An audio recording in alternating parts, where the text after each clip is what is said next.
丝瓜炒鸡蛋怎么才能不出水不变色？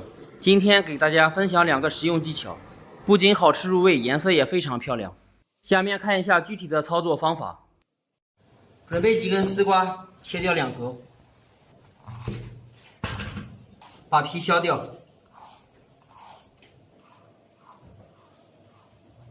丝瓜有一点长，从中间切开，切成2半，再对半切开。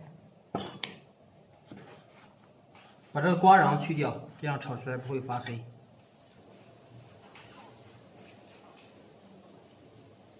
斜刀切成块，稍微大一点。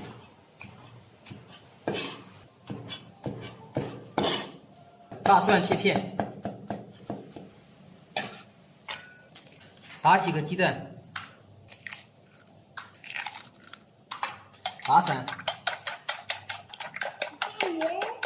开火把锅烧热，加入油滑锅，这样炒菜不会粘锅，尤其是炒鸡蛋和煎鱼的时候。油热到油盆里，再加入凉的油。鸡蛋下锅后，用勺子推动，让蛋液接触锅底，利用半煎半炒的方式。接着翻过来，把另一面煎至金黄。煎好以后，分割成大一点的块倒出。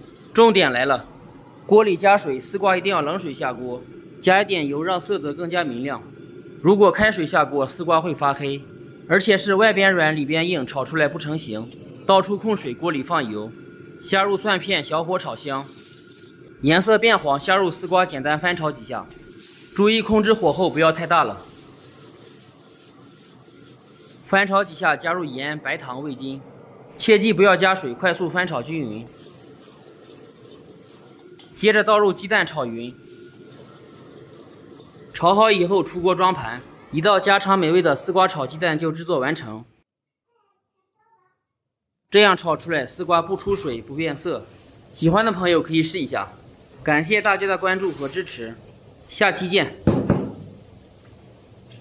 拿手吃吧。